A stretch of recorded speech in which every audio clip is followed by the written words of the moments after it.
these ghosts want you dead.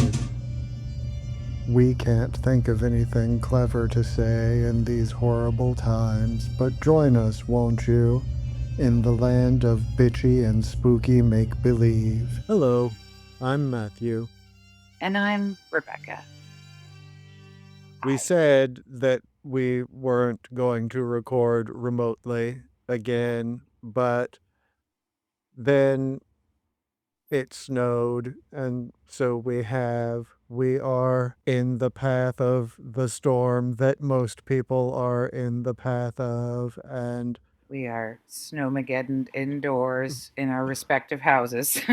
so it's not nearly as bad as they led us to believe it was going to be. It's very cold, It is and very cold. nobody wants to go outside. So No. My dog is a big woolly dog, and she loves outside. our dog is a little bald dog and hates it and will barely go out there. She pissed on the fucking welcome mat because Oh that's no. as far outside as she Poor was willing to baby. go. Oh, poor thing. Little dogs that hate the snow is pretty adorable. I have a couple friends with little dogs who were sharing their stories as well about them not liking it. Mine Really? loves it. She likes to frolic, but even this, like the last time we went out, she was pretty quick with her business. So I don't know what the current degree is. Oh, the temperature? Yeah, it is 8 degrees, feels like below 4. It says on my AccuWeather. Mine says it's 5 degrees and Mm. feels like -4. And I'm going to look on my security camera and see if it is currently snowing. Yes, it is. I did not shut. I have like a big window in my dining room, and I didn't shut the blinds. I shut most of all of my blinds, but I didn't shut this one. And it's not too bad because it's like pretty well winterized double panes. Did you But say you were building a fire earlier?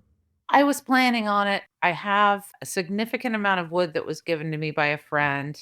Some of it won't fit, but then I have leftover wood that I brought in from my own stockpiles. And so if it gets like real bad and are actually snowed in to the point where, oh no, we've lost power or something, I'll have enough with the backup. I don't think it's likely that we're going to lose power. I've been keeping an eye at the system map for outages. There aren't that many. There have been like a few really small ones that have affected less than 10 households at a time, but the highest number of people without power has been like 50 at Oh, once. So well, that's good. we aren't getting it all that bad, but Texas is fucked. There are like 60,000 people without power, and there will likely be people that freeze to death. That's terrible, and horrible, and everything is Well, I terrible and mean, horrible. everywhere you look, yes. It's not so terrible and horrible in Collinwood at Collinsport, Collins. Yeah, kind of terrible, but Kind of terrible, but only vaguely spooky, but mostly bitchy. yes, which, I'm down for. I like uh, th- I like the country. yeah, I can get into that. It is better than reality, and Mhm. in that spirit, episode 91. Victoria Winters lets us know that she learned a thing or two in Ghost Jail, which she was just released from. Vicky and Carolyn are coming down the stairs and looking at the paper that Vicky found in Ghost Jail. She's trying to figure out why the name sounds familiar. And she says it about 45 times. Yes, We she get like a does. minute of be handsome, be handsome, be handsome, be handsome. Yeah, at infinitum, it was a little annoying. But it doesn't ring a bell to Carolyn. Vicky finally remembers that it's the lady from Horrible Old Sam's picture, and I was Yeah. shocked to be like, oh, you didn't know that already? I thought as soon as you read it, you knew that. But Yeah, no, I thought similarly, like, I thought that was the whole point, was that it was that lady. But anyway, Vicky thinks that she has hit the jackpot. Opening credits. Yeah, Carolyn is dubious and kinda just seems bored. Like, "Okay, Vicky, whatever." Like, Well, "Why that's do you need kind that of crusty old ledger?" Like that's the tone most people take with Vicky when she gives her sob story and explains, like, "I'm searching for answers about who my mommy is," and everybody's just like, "Why?" Yeah. So, Vicky calls Sam for confirmation that B. Hanscom is indeed the lady from the painting, and he's like, "Yep, sure is." Then after that, delivered in a way reminiscent of all caps internet shouting, saying, "Liz is your mom!" Carolyn suggests that Vicky ask Liz about it right after Vicky wonders if she might have any family in Collinsport. Carolyn's like, "Ask my mom." Because Yeah. she's also your mom. Vicky doesn't bring any of this up to Liz. She just asks for a few days off to get away from creepy little David after being imprisoned. And Liz is cool with that and happy that she's not quitting, but it makes Liz visibly eyebrow raising suspicious when she hears that David is the one who persuaded Vicky to stay. When Liz comes in, Carolyn says, "Well, you should ask your mom," like you just said. Liz stands in the doorway and says, "Ask me what?" Which she has done a couple different times. And this, at this point, made me wonder that little trick of her standing in the doorway and being like, "Ask me what," has happened a couple of times. And it reminded me of you saying how you think she's a witch because she has tricked all of these men into, condemning themselves for her sake all the Mhm. time. And this is sort of another little nod to that where anytime she's being spoken of, she just kind of pops up, and maybe that's coincidence. Or she's got a network of secret passages like Roger and she Right. can appear at a moment's notice out of nowhere.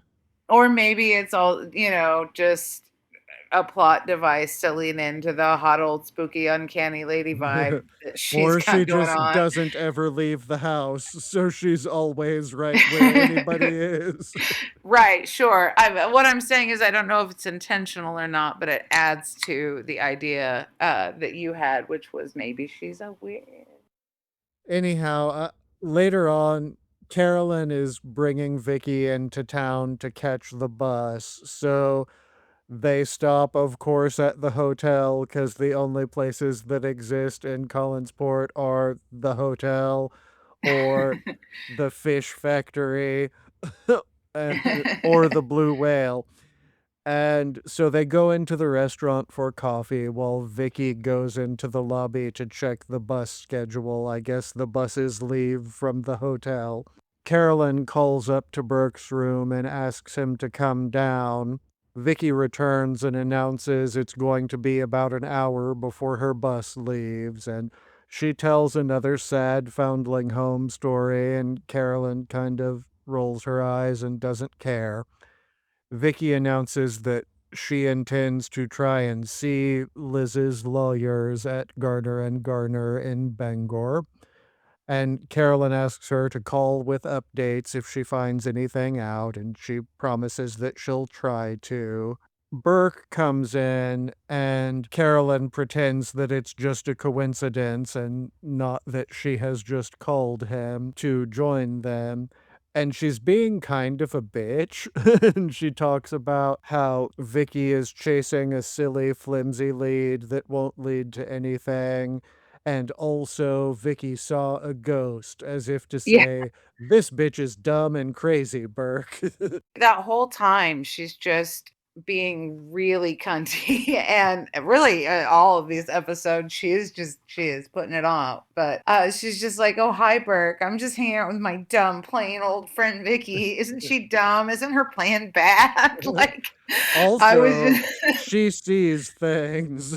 yeah, she's like, you know they're talking, and after she's like, "Oh, that's such a slim chance," Burke's like, "As long as there's a chance, you're gonna go for it, aren't you?" And they share like a smile, and that pisses Carolyn off. And so she's like, Vicky sees ghosts, and it's like It just like is literally funny. interrupts them. It's so childish and hilarious, and I was dying the whole time. And then Burke's like, "Really, you see ghosts?" And she's like, "Oh yeah, she saw Bill Malloy's ghost." And this immediately perks Burke's interest. Perk, Burke.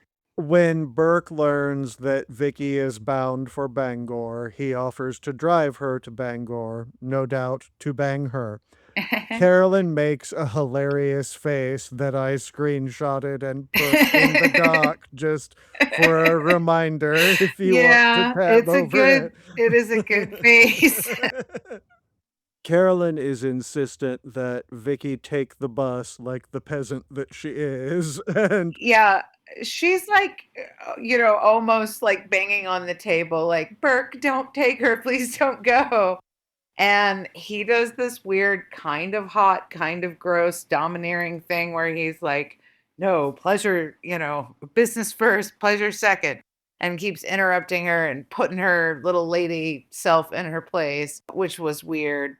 Vicky isn't super invested in this anyway. She's like, "Yeah, I guess if you're gonna be weird about it," but Yeah, she is perfectly happy to take the bus, but Burke insists on driving her, and Carolyn wants Burke to hang out with her instead. She starts to say like, "But I thought that we," and he's just like, "Well, no, got plans, sorry." And, yeah. And when shuts it down. He gets up to go get her luggage, Vicky's luggage, out of Carolyn's car and put it in his car. And when he's gone, Carolyn is immediately like, "I can't believe you would do that to me," and is a rancid bitch, and Vicky is like, the "What? fuck? I didn't do I'm sorry. nothing." I didn't think you had it. I didn't know you had a date tonight. And she's like, "Well, I didn't have a date, but like I wanted to." And you're a bitch and just go bang him and bang her for all I care. And she's just upset and crossing her arms and turning away and sulking and pouting like a spoiled child who's had too many toys and won't share. It's just ridiculous. We then go to Burke and Vicky in the car, and they linger on an uncomfortable silence for like 30 seconds before he asks about this clue that she's chasing down, and he warns her against getting her hopes up. She gets a bit prickly about that, but then she apologizes, and now he wants to know more about Bill's ghost, but Vicky doesn't want to discuss it. She says that, like, in a way that indicates, "I don't want you to think I'm crazy, so let's not talk about that." Yeah. And then back to Collinwood, there's a close up on the clock in the foyer, but I wasn't paying attention to what the time was, and I wasn't either. I don't think we need to know for any particular reason. They just But like doing clock close ups. wasn't Liz also playing the piano at that time or She something? was, Carolyn is coming in the front door and she interrupts Liz's piano practice. Liz immediately can tell that Carolyn is in a snit about something, and so she asks what's wrong, but Carolyn doesn't want to tell. And then she sort of does, but all she says is she's decided that maybe Vicky shouldn't stay at Collinwood after all, and she is vague and annoying about it. Yeah, it's like she immediately changed her mind, and she's like, "I know I was happy, but now I don't want Vicky to stay here." And if Well, instead of admitting to her romantic jealousy, she tattles on Vicky for being with Burke, but on the grounds that, like, she's going to betray the family. She's with our enemy, out of town with a man. That Yep, means she's also a slut. And yep, she's gonna she's just tell all our awful. secrets. Back in the car, Burke is still eager to hear more about the ghost, so Vicky explains about David locking her in ghost jail, and Burke is skeptical and is inclined to believe, like Carolyn, that it was a dream until Vicky explains that the ghost sang, What shall we do with the drunken sailor? What shall we do with the drunken sailor? What shall we do with the drunken sailor? Early in the morning. she explains about Bill warning her that his murderer would murder her. And Say that 5 times fast. Burke is frustrated that she won't just leave Collinsport for good. He warns her that he's going to ruin the Collinses and she might get caught up in that, so she should leave before he does. End credits. Episode 92. Victoria Winters can't tell us what's going on at Collinwood because she's away for the first time ever.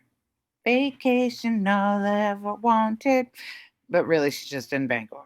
She's waiting outside the office of one Richard Garner, and in voiceover, Vicky is pinning all her hopes and dreams on this visit. There's a severe old man in the office telling his receptionist on the intercom to send Miss Winters in. When she enters, he is friendly, but says he doesn't know a thing about her past and can't be any help to her, and she looks very crushed at this.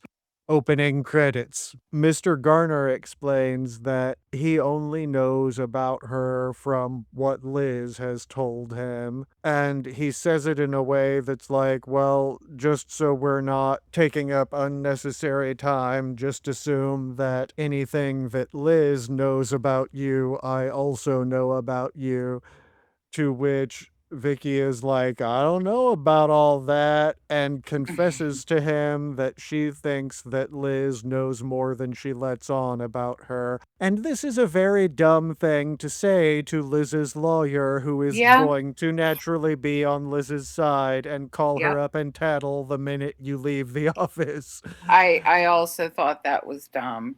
And she does a few more of those throughout this interaction, but he offers to help if he can, and so she produces the ledger, and he's confused, like, where did you get this? And it's very old. But she explains that she found it at Collinwood loose in a box, and she asks specifically about B. Hanscom, B. Hanscom, B. Hanscom. He says that this was the butler at Collinwood way back in the day. He doesn't specify how long ago. He determines that the ledger is payroll numbers for the old staff at Collinwood. He starts to say too much about, like, whatever precipitated Liz firing all the servants, and he catches himself, like, about to reveal things he shouldn't. So we wonder what's up with that. But Vicky wonders if any of the other employees listed on that ledger might know anything about B. Hanscom, B. Hanscom, B. Hanscom. Garner shuts that down immediately and is like, nope, they all left town and I don't know where any of them are and you won't be able to find out.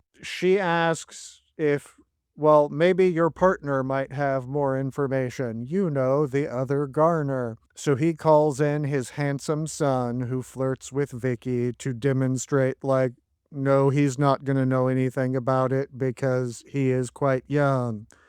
Yeah, Vi- baby boy Garner is immediately taken with Vicky. she's into it too. And I think that she has way more chemistry with this dude than she does with Burke. I think you're right there. I think they flirt well. And the son, Frank, begs Vicky to tell her sob story, and she produces the ledger. And he's like, okay, but what does this have to do with anything? And so she begins her sob story. And so Frank offers to search the records at the law firm and try and track down B. Hanscom, and he flirts some more, then sends her to the hotel to wait. He then calls his secretary to put off whatever he's supposed to be working on so he can woo Vicky instead. There's a close up of the sign at the hotel to indicate that this is the Bangor Pine Hotel, which is not relevant at all. But they wanted us to know. Vicky goes to the hotel restaurant, and lo and behold, Burke shows up and sits down with her.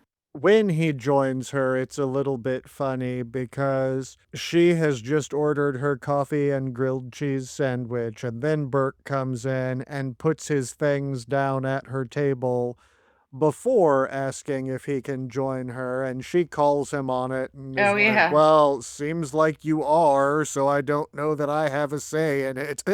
She does allow him to stay, however, and he says he can tell just by the look in her eyes that she's disappointed about something. He's theorizing that maybe she thinks that she might be a long lost Collins, but that can't be true because she's so much better than all of them. He calls her a little stray kitten, which is gross, Yeah. and he holds her hand and she looks uncomfortable. See, I didn't think she looked uncomfortable at that. I thought she had sort of eased to it. But No, I did think that the kitten thing was gross. I thought she looked uncomfortable, but Frank comes in asking if he's interrupting and is like, "Oh shit, does she have a man?" They have a gentleman off where they, excuse me, pardon me, I mustn't step on your toes around this. Was this your property or is it property I can obtain? Yes, very good, sir. Excuse me, pardon me. Have a good day, sir. Just manly at each other in a gentlemanly fashion. And it was gross. Burke leaves and Frank and Vicky flirt.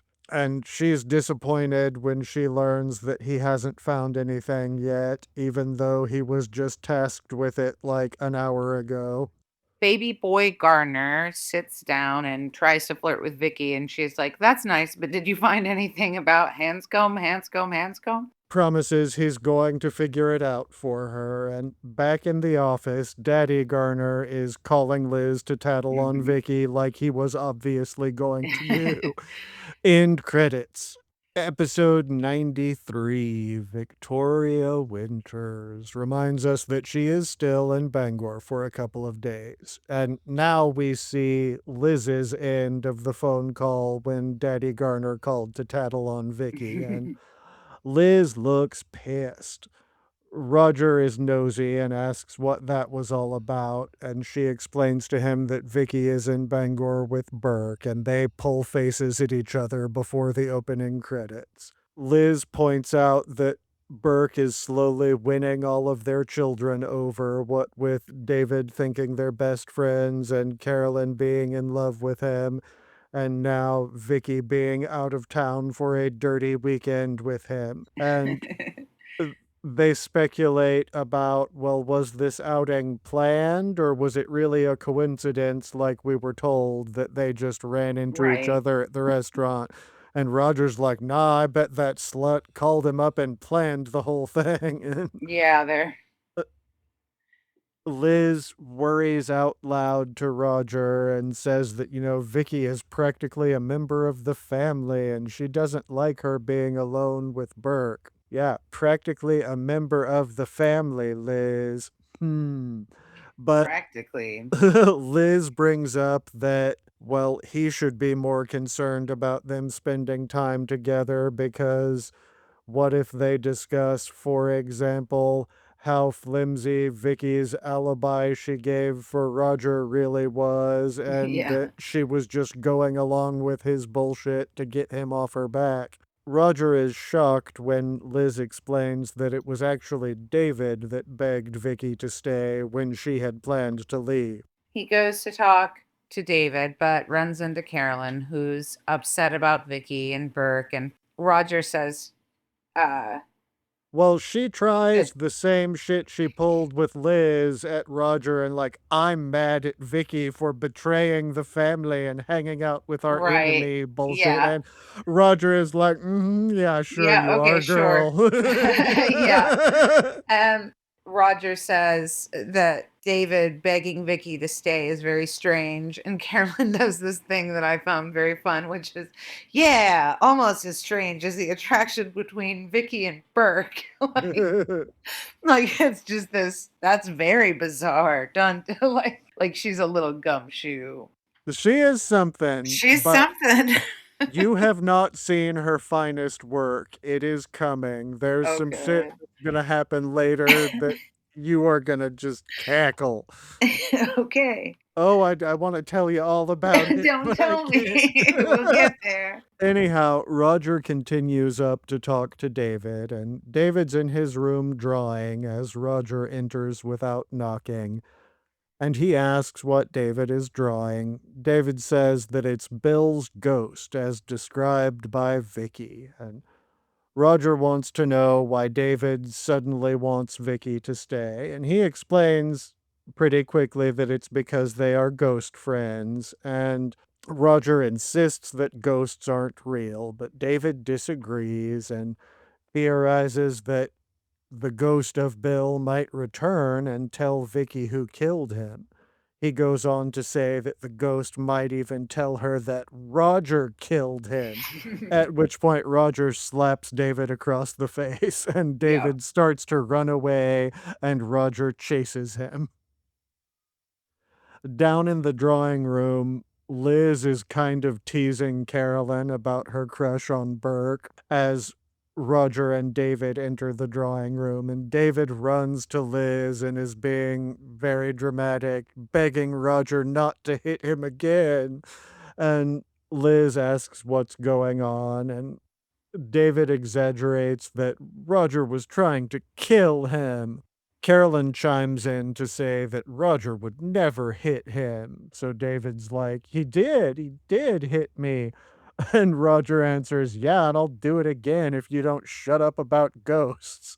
So Liz is like, oh shit, he really did hit him. She asks Roger to step out so that she can talk to David privately. Roger starts to warn David about something, which we can presume is like, don't tell them about how I beat you. But Yeah. then he just gives up and storms out in frustration. And David explains what happened. Carolyn thinks that he's lying, and David wishes that Roger were dead. And Liz takes this all very calmly and is like, "Oh, you just need to calm down. Let's She go is. upstairs and you calm down." Yeah, that was funny. Smoothing it all over. Carolyn calls the inn to check on Burke, basically just to make sure that he's back. And she's upset when she learns that he's still in Bangor banging Vicky. She's so upset that she punches the sofa. She did. That was wild. Liz enters and tries to calm her down, and now Carolyn tattles about the business with the Garners and gives her some of the details. Liz already knows at least some of this because Daddy Garner called to tattle. Liz makes a bit of a face after hearing the name B. Hanscom, and Liz tells Carolyn that while Betty Hanscom was the niece or daughter of the butler, I can't remember. And it's like, it stuck out to me because it rather reminded, as Liz frequently does, of the mom from House of Yes, where she's like, there's croissants, they're filled with something, I can't remember what.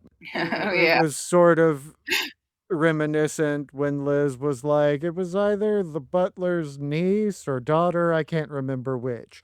And I thought that was very funny that, Carolyn starts to freak out about Burke some more, and Liz is like, Jesus, get a hold of yourself. This is embarrassing. Yeah, she's a little like, calm down. Why this is starting to sound like an obsession. And it's like Yeah. starting to this bitch like followed his ass to Bangor. Like she has been on full on stalker mode for a while. Liz goes on to draw some more comparisons between Carolyn's love life and her own, and she tells Carolyn for what seems like the first time that, your dad only married me to get my family's money, but I was in love with somebody else. Carolyn is like, oh, was it Bill? And it was not Bill. It was Ned Calder, the man she tried to rehire who declined, and she explains that she took him for granted and left him hanging on the line too long, rather like Carolyn is treating Joe. Rather than getting defensive, Carolyn turns on a dime and is like, yeah, you know what? I have been shitty to Joe. Maybe I'll trick him into taking me out tonight. And Liz warns her that one of these times Joe will cease to be available. Carolyn starts to change her mind, remembering that, oh, well, he did have dinner with Maggie, and I'm mad at him about that. But Liz reminds her, well, you kind of deserved that. So Carolyn goes ahead and makes the call and does trick Joe into taking her out. Then, as she's exiting, she runs into Roger and gives him a big hug and says, isn't everything just wonderful?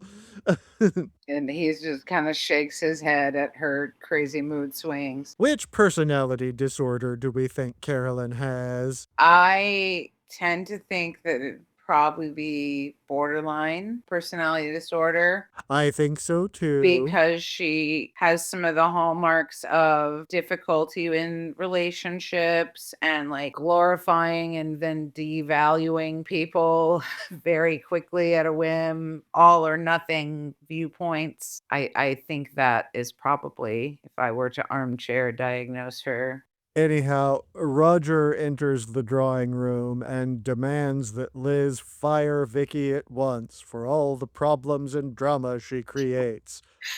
Liz tells Of him, which she has done so very little compared to all. And look, I just everybody being on Vicky all the time. It makes no sense to me.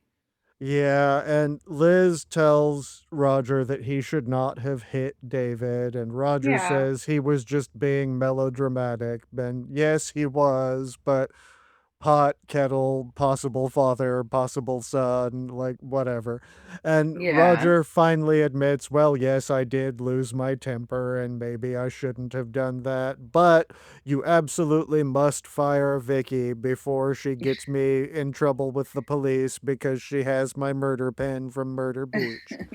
He's mad about the ghost, and he tells Liz that she ought to sell the house to Burke or to anybody that would take it. And Liz insists that she absolutely will not. She is going to die in that house, and she's not going to explain herself to him. Roger threatens to leave, and Liz is like, go for it. Yeah, I didn't ask you to Get come out. in the first place, Yeah. so he threatens to take David with him, and it is very funny when Liz says, well, that's an empty threat. You love money much more than you love David, Yeah, I like that part. to which he does not Yeah. protest. He's like, oh, yeah, you've got me there, but fire Vicky, please. Liz says no. He explains about the ghost and possible revelation of the murderer. And Roger also vaguely calls Liz out on, like, it's clear that you know some shit about Vicky's past that you have been real Keeping, mysterious yeah. and shady about, and she retorts with, well, what about the fact that you framed Burke Devlin for manslaughter? Like, why don't you mind your own business? Yeah, And I did they enjoy just shutting him down. they stare daggers at one another. End credits. Episode 94. Victoria Winters reminds us that Collinwood is creepy, but she's not there at the moment, so she doesn't particularly care. Also, Frank is hot. A quick shot of Vicky and Frank having a meal, clumsily almost match cuts to Carolyn and Joe at the Blue Whale, while voiceover Vicky tells us Carolyn is a bitch that doesn't know what she wants. We stick with Carolyn and Joe, and she's laughing too much at a joke that Joe has made. Joe tells her he's known her long enough that he can tell when she's just pretending to have a good time, and now Yeah, is one of those times. that was kind of a fun nod to, like, I could tell when you're faking it, like, the way he looked at her, the way he phrased it. I didn't write down because I'd stopped taking notes I at that didn't point, even but catch that because yeah, my it mind was wasn't in the gutter. boy, mine is all the time. Is that's the only place it is. Carolyn says it that she's upset, but it's only because Vicky saw Bill's ghost, and Joe looks shocked. Opening credits. Carolyn says that she would like to believe that Vicky was just dreaming, but she just isn't sure, and Joel Carruthers, the actor who plays Joe, makes a mistake that Rebecca, you, I'm sure, related to, where he's trying to say, I've lived in Collinsport all my life, but instead he says, I've lived in Collinwood all my life. Yeah, I can't keep none of it straight, and I'm sure that he Neither can the struggled with actors on the show. yeah, So that's what I was gonna say, like, I'm sure they have tripped up on it before too. Joe says he stopped believing in all the spooky superstitions about Collinwood when he grew up and was no longer a child. Joe changes the subject and wants to know the state of their relationship. He's clearly getting tired of her shit. Maggie and Sam enter, and Carolyn greets Maggie way too enthusiastically, and it is Oh, awkward. it's wild. She's a Sam vicious fucking cunt and invites them over. And It's Sam and Maggie are clearly like, "Oh, hi, no, we'll just go yeah, sit over there far away from you." But yeah, and now Carolyn Carolyn, like, raised her sharp insists that they fangs, join. like, "No, please join us." Like, she's evil. And Maggie looks very sad. Poor Maggie. I was Jesus. This poor girl cannot get a break. Back in Bangor, Frank and Vicky are still having a meal. I can't tell if it's the same one or if they had lunch together and now they're having dinner together. But he asks for her to tell him more about herself, and she says, well, we covered the whole sad orphan looking for answers about her past. That's all there is to me. And I'm Oh, like, well, it kind Vicky. of is, and that's a bummer. Pity you don't have like hobbies or interests or any Yeah. personality outside of that. Shame on the writers. But he asks, why is it she's so caught up on learning about her past because he knows lots of orphans that don't want to know about it. And so she busts out yet another foundling home sob story, which I've come to think of rather like uh, Sophia's Sicily stories or Yeah. Rose's St. Olaf St. stories. Olaf It's more like stories. the St. Olaf stories. It is. The story that she tells is about, well, when I was a little kid, a nurse came to work at the Foundling home and she was really nice and we became close. And so I pretended that she was my mom, Yeah. but then she quit. And Frank is clearly moved by her sob story and says again that he'll do anything he can to help her, and Vicky beams at him.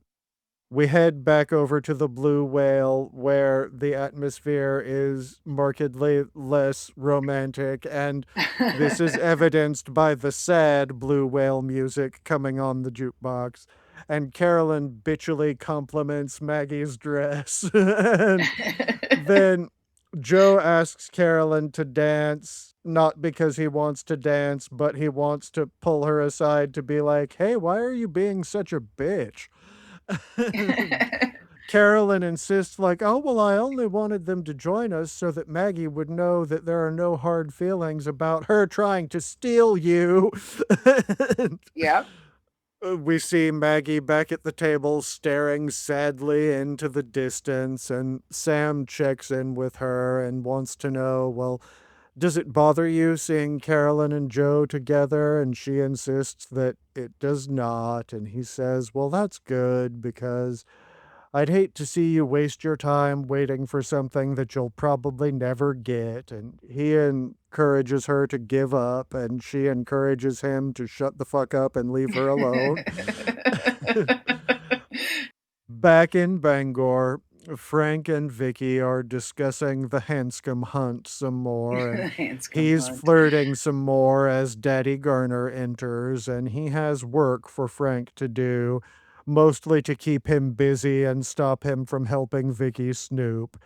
So Frank asks Daddy to join them for a drink, and he does, and he also warns Vicky against getting her hopes up, and also talks shit about his son in the process, like, oh, don't put too much stock in anything he promises you. He's all about lost causes. And back at the Blue Whale, Carolyn and Joe and Sam are all doing a pretty good job pretending that this isn't fucking weird, but Maggie can't manage it, and she looks like someone has killed her puppy. She does. She looks trapped and horrified and sad and So she excuses herself and says, "Oh, I've got to go because I have to open the restaurant at like 6:30 in the morning." And Sam says, "Oh, okay, sure, we'll go. Let's have just one more drink." And so she relents and stays for one more drink.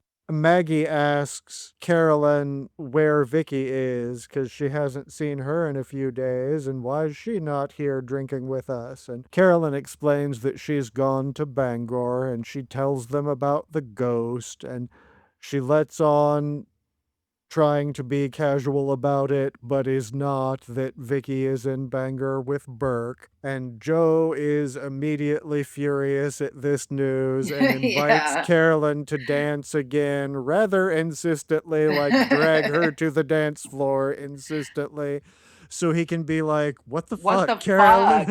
Yeah, Carolyn?" like what the fuck is wrong with you?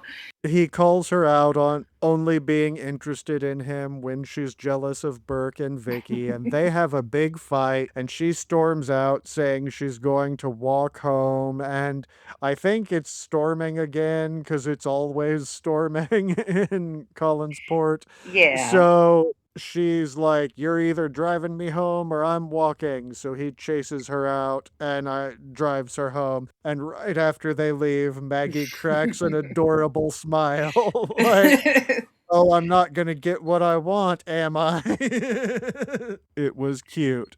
Back in Bangor, Daddy Garner asks if Vicky plans on spending much more time in Bangor again in the future, to which Frank is like, "Well, gee, she sure will if I have anything to do with it." And Frank pulls Daddy aside to be like, "Hey, is there a reason you're being a dick? Like, do you have something against her?" And Daddy says no, but he does remind Frank that they work for Liz and not for Vicky. And Frank is puzzled, like, "What do you mean?" And Daddy does not elaborate. He leaves, and Frank returns to the table. And Vicky asks what's wrong, but he denies that anything is. Daddy Garner seems to obviously know that Liz knows something about Vicky, perhaps like the fact that she is her mother. Yeah, Jesus fucking Christ. It's a little heavy-handed there.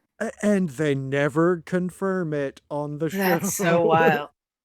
Anyway, back at the Blue Whale, Sam is getting shit-faced even though he promised that they would only have one more drink. Joe returns from taking Carolyn home and asks if he can join them. And Sam instead suggests that, "Joe, why don't you take Maggie home because it's late and she wants to go, but I want to continue getting shit-faced." Sam excuses himself, and Maggie is tickled at her shitty dad setting up something for her. Like, and she changes the subject to boats, and he thanks her for not asking about Carolyn, to which she says, "Well, I figure if you wanted me to know, you'd tell me." And they do their boat trivia flirting routine Yeah, again, that's which cute. was cute the first time, but it's silly the second time. Yeah, a little bit. End credits. Episode 95. Victoria Winters reminds us that she's been out of town and now she has to return empty-handed. At the Bangor Hotel, she and Frank are still having their breakfast, lunch, dinner, whatever endless meal they've been having this whole time. And he is still full of assurances that he's going to help her, and he continues to flirt, potentially to warn him off or get out of the flirting. She confesses, well, you might not be so keen on me when you learn I might be a crazy person. And she tells the story of seeing the ghost.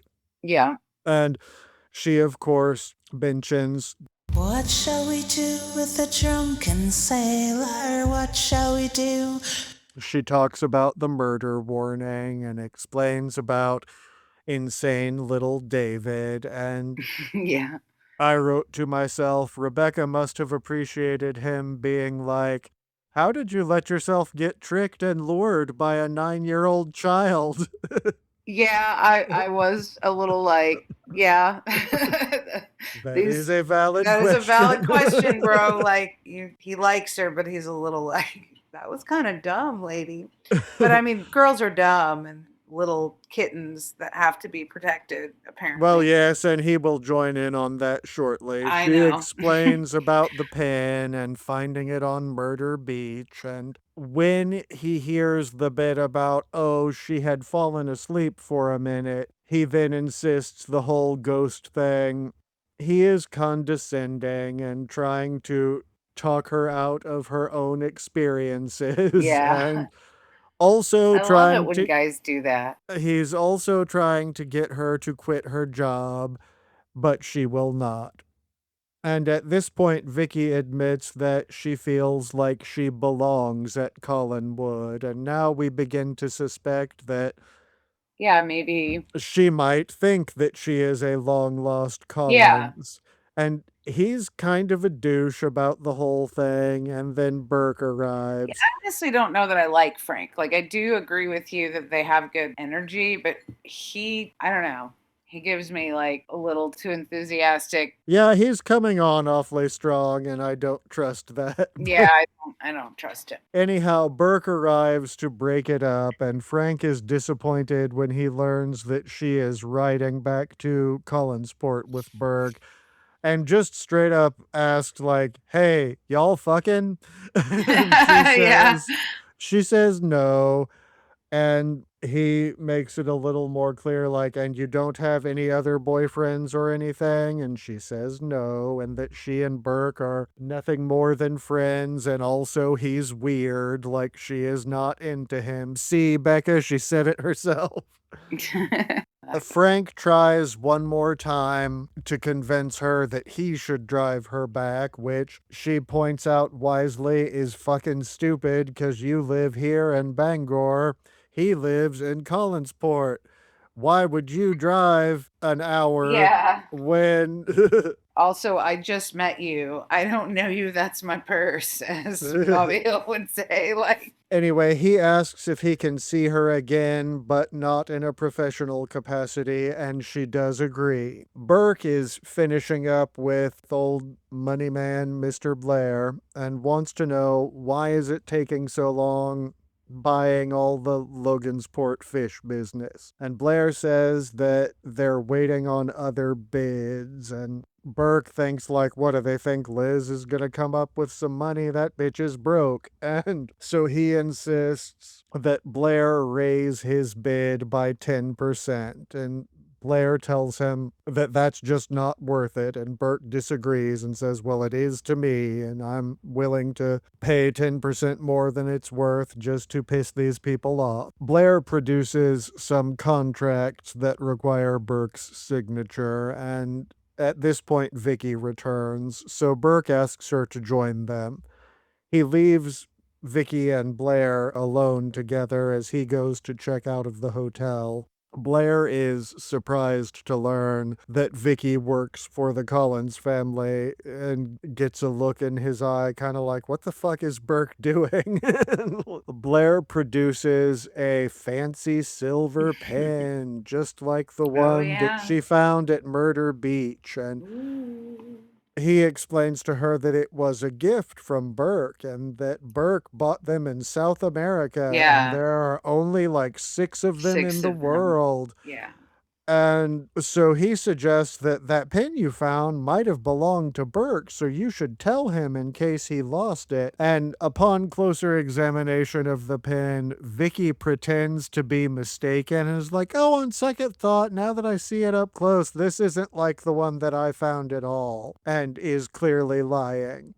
Burke returns to sign the contract and on cue is like, "Oh, my pen is missing, so I need to use yours." And Vicky starts to look nervous and Burke is ready to go, but Vicky hesitates and panics and says that she needs to make a phone call. So first she tries to call Frank to ask him to drive her home. After Oh, I all, forgot about that. Yeah. but he isn't available because of course he's not, because he just walked out of the room you were in like 3 minutes ago. Right, So yeah. she then calls Collinwood instead and talks to Roger, and she begs Roger to come collect her because she is frightened, and she explains that she thinks Burke is a danger to her and that he might have killed Bill. She explains all about the pen and how she found out from Blair that it was Burke's and Burke clearly killed Bill. Roger is like, oh fuck, this is great. And says, uh, immediately is like, okay, but don't say anything about the pen to Burke or to anybody else, especially the police. He tells her that he'll leave right away to come get her and she must wait for him and it will all be okay. Vicky tells Burke that she has changed her mind and wants to sightsee in Bangor tomorrow, so she's gonna go ahead and stay in the hotel. And he's puzzled at this and kind of annoyed and calls her a little governess again, and then leaves.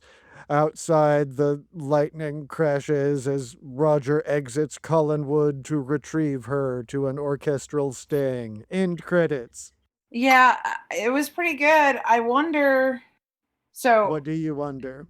well, dear listeners, Matthew Close your ears, spoils. because Yeah. this is. Well, no, I'm gonna try to talk around it. But Okay. basically that I have been spoiled as to who killed Bill. Matthew did divulge to me who killed Bill. And I wonder if I didn't know, if this would be confusing or very convincing. Because to me, I just didn't it didn't seem or make sense like Burke did. Well, well, But yeah, there's no reason for Burke to have done so yeah, because he was helping Burke. So sure. But yeah, I could see how Vicky could see that though. Vicky is hearing from everybody about how Burke is a dangerous manslaughterer with a chip on his shoulder and an axe to grind, and already they tried to frame him for trying to kill Roger, and so I can see how she might think that. Yeah, no, it makes sense. This week was pretty action-packed. I had fun with all the bitchery. Oh yeah, Carolyn is a absolute vicious cunt and I love her. Like she's just unhinged. And I do kind of like seeing her spin out in her own misery, which is sad, but I do hate that she's jerking poor Joe around and I wish he would stop messing with her and give his heart to sweet Maggie. I suppose we should stop talking about spoilery bits I can't put in the show. Yeah, we're very chatty about things we can't put in the show. We really are gonna do something about that Patreon soon, but I don't know that I feel comfortable begging people for money right now when people's money should be going to other things. Yeah, take care of yourselves out there, guys. Be safe, be vigilant, and look after each other. And yep, we will be here for as long as we can, sharing our 1960s television show that we are using as a balm. And I hope that you can use us as a balm. And we will talk to you next time. Okay, Okay, bye. bye.